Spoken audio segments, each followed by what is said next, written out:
Hello there everyone and welcome back to another Zeffo mock update video. This is a very exciting episode.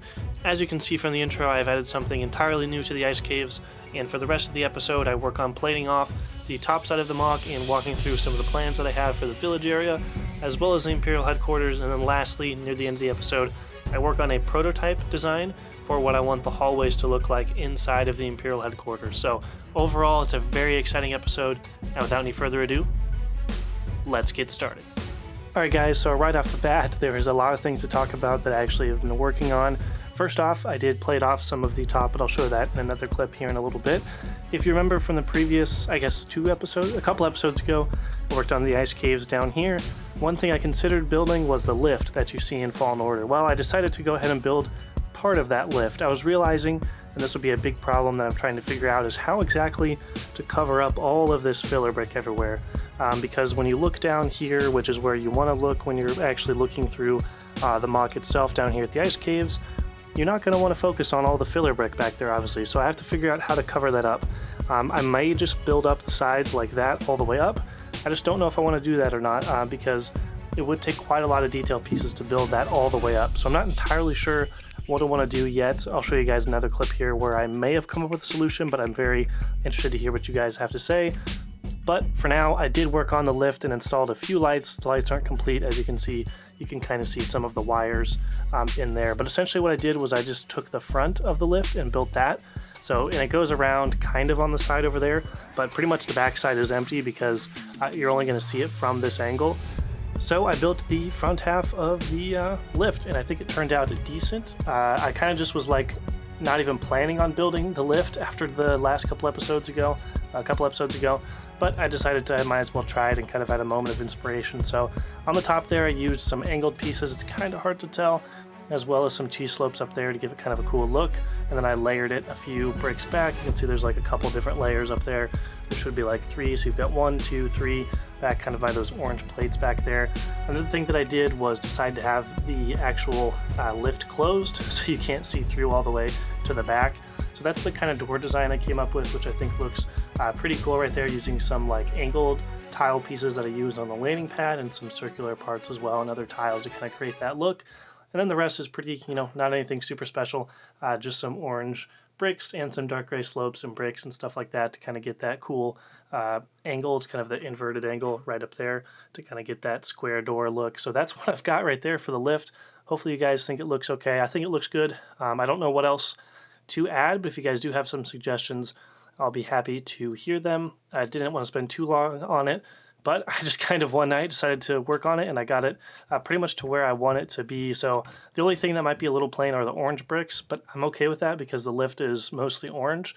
But I didn't want to build it entirely orange. I noticed some dark gray accents on it from some screenshots, so I decided to try to replicate that. And then I added in my own flavor kind of with the door, as well as the stuff up top where you have some kind of angled plates up there with cheese slopes and different tiles. So here is the very first ice cave that I worked on for this mock, and I haven't really done much to it really at all since that first episode. One thing that is a big focus that you heard me mention on that last clip there and in this one was covering up what's going on in the back. You still can see a little bit back there. But I didn't want anybody to see the filler brick, obviously, when you're looking through these ice caves. That would completely ruin everything. So one thing that I did here for this one, and it's kind of hard to see, I apologize, but essentially what I did was, you can see I've got a bunch of black plates that I actually just stacked and connected and then put them behind the actual ice cave itself. It's working quite well on camera here just because of the how hard it is to see in here, but in person you can kind of tell that there's studs and stuff back there. But this was one solution I came up with, was just putting like kind of this black backdrop in there to kind of make it look like it goes on kind of infinitely, if that makes sense, or just kind of like a black curtain backdrop, if that's kind of makes sense to you guys. That's what I was somewhat going for. And I started with bricks, but I ran out of bricks in other parts of the mock, so I went with plates. I have a decent amount of black plates, so I kind of just stacked them all and have them go kind of in the back like that. And I think it works pretty well, especially when you step back like this. I think it works. So that's one solution to the problem that I posed in the last clip there, trying to figure out how to cover up some of the back, is to use these kind of black tiles, or not black tiles, black plates. And I would use black tiles, but I used up all my black tiles on the ground right there and on the ground right there. So black plates was the last thing I could come up with. Again, if you guys have any ideas, let me know. But this is kind of what we are looking at for the ice caves and the backdrop. So this ice cave is almost done. I actually have a couple more ideas on what to do up there, including hanging some rocks down from the ceiling and some ice kind of elements down from the ceiling too, which I think will add a lot to the ice cave. So that's about it for ice caves for this episode. And now I'll move on and show you guys what I did to the top of the MOC. And next thing I did was plate off almost this entire MOC. There's a couple of spaces that are empty that I haven't tiled off or plated off yet, which include the landing pad on the other side there that I don't want to plate that off yet because I need to, I think, build the landing pad first and then figure out how I'm going to do that. This section here in the middle, the one that I just showed you with the lift, is also open because I need to do some more work in there, as I kind of explained, back there, how to mess with that and try to figure that out. And I also need to come up with some sort of Technic support beam because I obviously can't put any support beams right in the middle of that area of the ice cave. So a couple things to figure out there, but everything else has been plated off, and you saw the landing pad in the last episode. I hope you guys did like that. It was really, really fun building that and setting up all the minifigures. But here's what the whole thing looks like plated off. The dark tan area is where I'm kind of planning on building most of the village. The village will extend out through here as well. So this whole dark tan area will kind of be where the village with all the buildings will go and stuff like that. And then right there will be the line of buildings that kind of separates the village from the landing pad. And then again, I need to work on the landing pad, but that will come a little bit later. All right, so I actually ended up just going ahead and plating everything off.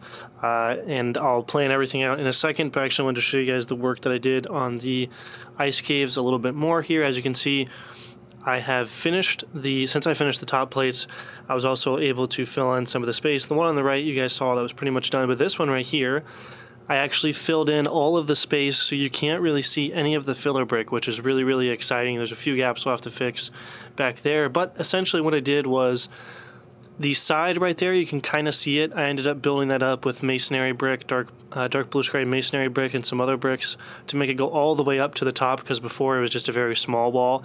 And then it actually ended up working as a support beam as well, which was really, really nice. And then I filled in the rest with black plates, as I did with the other ice cave, just to kind of see what this would look like if I did go with that design with the black plates. But I'm definitely still interested to hear if you guys have any other ideas on how to cover some of that space back there. But this is essentially what we're looking like for the ice caves. Another thing that I did was along these sides right here, I ended up connecting the top to the bottom with slopes. So that was new. I ended up doing that over here as well. So now it's all connected, and I think it's got some cool shapes to it. And overall, I'm just pretty excited that the ice caves are pretty much done here for the most part, and I think they're looking pretty cool. One more thing that I do want to do, and we'll see if I have time in this episode. It might have to be a different episode, but I'd love to make some rock structures coming down from the ceiling. Here is a design that I've been working on for the past couple of hours now. So for the Imperial headquarters, I wanted one long hallway to go all the way across, all the way over to the other end there, and then have some stairs that go up into like a control center where like some of the admirals and other officers will be kind of defending some computers and things like that. And when playing through the game, again, looking at some of the headquarters locations, there are multiple different hallway designs all over the place and different hallways. So I kind of like the village area, I'm going to be able to pick and choose what designs I want to do. So I found one design that I particularly liked for this front section. So essentially I've got these blocks right here as I step on some Lego that's on the ground. Go figure, right? So I've got some sections right here. You can see I've got one across from each other, but essentially the idea would be for like a section like this, that there'd be another one right next to it. So you'd have two, and then this would intersect right here with a blast door that would be open, and then you'd be led into the second set of hallways, which will be a different design most likely, and then another set of blast doors, and you'll be led up into the command center. Now, as you can see, I'll try to get it in focus here, this particular dark gray spot right here does sit on an angle up like that. I really wanted to have the angled walls. I thought that was important, and then I have some stuff over here on the side. I guess I'll move this rebel real quick. Right here, this is kind of covering up a lot of the inside right there. This is just a panel on some modified bricks sticking out like that, and some crates that I've stacked up to make it look like a wall design. That's kind of temporary for now, but essentially what we've got is a couple different panels. So this is one big panel right here that's also leaned up, kind of angled. So not only is this part right here angled, the other side is angled like that as well, but this middle part is also angled. So what we've got going on here, this is just one panel, so a bunch of plates and then tiles on top. I decided to use some white tiles as well to kind of get that imperial light going across. I was going to use snot, but I decided to try something different for this design. This is just the first design I came up with. I do like it, but of course I am 100% willing to change it. But I'm kind of running out of time here before I got to head back to school. So I spent a few hours kind of coming up with this design right here. So this part is also angled. These kind of detail greeblings down here are connected to this panel right here, and that's angled down there. You can see it resting on some cheese slopes down there to help give it some angle, and then I kind of have one of those hinge rotating pieces on the back side. That's what gives it that angle. And then down over here, have some more pieces. I don't know exactly what they are called, but some of these pieces right here, I'll grab one, hopefully without wrecking anything. There we go. One of these pieces right here. I've never really used these before, but I thought it'd be a kind of a cool detail piece, so I decided to include it on the bottom of this wall design right there. Attached with some modified plates with the stud sticking out, so you can attach it sideways like that. But yeah, that's kind of the design. Fairly simple, nothing too complex. The big thing that I was trying out were lots of different angles. That was something that I have never really done before with wall designs. That's the big thing that I wanted to try to make new and different from other designs that I've done. So I've got these walls angled, and then I've also got the panel angled. So overall, it should have a nice angled look to it when you look at the side like that. So again, not a finished design, but just a fun thing that I was messing around with. And then same thing on the other side here, you can get a similar look. It's the exact same design as the other wall, so these would be kind of across from each other there with the angled walls and everything like that. So hopefully you think it looks somewhat interesting. The one thing I do like about this was the angles, as well as some of the greebling. It definitely looks very kind of industrialist, which was something I wanted to go for kind of an imperial mining facility. I kind of wanted this bulky design that you felt kind of like jumped out of the wall, if that makes sense. So it's not flat. It's got lots of depth where it kind of looks like it's protruding out of the wall, if that makes sense. So it's not just a flat wall, which I've done for pretty much the rest of the Imperial dig site down here. Everything's pretty flat. So I really wanted this to be angled and kind of bulky. So that's kind of the design I went with for the walls. Hopefully you can see it pretty well. And maybe this will give you an idea. Just imagine another set of this on that side, and then same with over here. So you'd have two of them, and that would be your wall design going across.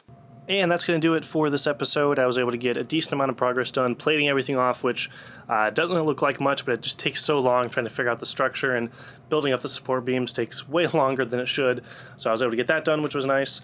And same with the ice caves, mostly done, which I'm pretty happy with and excited to hear your guys' feedback. And then also getting some designs started for the actual Imperial headquarters itself. That'll be a big thing that I need to work on in the next couple episodes. But overall, over this kind of Christmas break that I had off from college, I was able to get a decent amount of work done. All I really had done was the dig site and a little bit of the ice caves, and I was able to get a lot of progress done on the ice caves, that one in particular, and of course the whole landing pad as well, which is very, very exciting. I had a ton of fun building over break, and it's a little sad that I've got to now take a little bit of a rest and head back to school and take a break from actually building, which is unfortunate because I was just kind of getting into the swing of things. But that's how it goes. I've been doing this for many, many years now, and when you're in it and you're building, you kind of just get absorbed in it and you don't really think about the time. And then when it's time to head back to school, it's kind of like, oh shoot, I kind of wish I had more time to build, but that's just kind of how it goes. Then it just makes the next time that much more fun and enjoyable when I am able to come back and get some more progress done. So having a ton of fun building this MOC series, something new and different with the Imperial kind of facility and the Galactic Civil War, since I've been doing Clone Wars for so long. But thank you guys so much for watching these past couple episodes. Been so much fun, getting so much awesome feedback. And it's really, I really appreciate it, especially when branching out to something other than Clone Wars. There was just a lot of unknowns that I wasn't sure about, and your guys' feedback and support on these videos have been really helpful to keep me going and motivated, and to know that I'm building something that you guys are enjoying so far always helps keep me going. And all of your ideas and feedback just makes the building experience so much more fun. So thank you guys so much for tuning in to the past couple episodes. Sorry if there's not a ton of progress for this episode, but again, running short, and I've got to head out here tomorrow already. So hopefully enough progress to satisfy for an episode, and that's about it. So let's go ahead and move on to the outro. Alright guys, that's going to do it for this episode. I hope you did enjoy. It was very nice to get most of the MOC plated off so I could show you guys what I've been thinking of and where the village is going to go and stuff like that. Hopefully you guys have been enjoying the past couple episodes. And as always, leave your feedback in the comment section below. Hope you guys have a great day, and may the Force be with you always.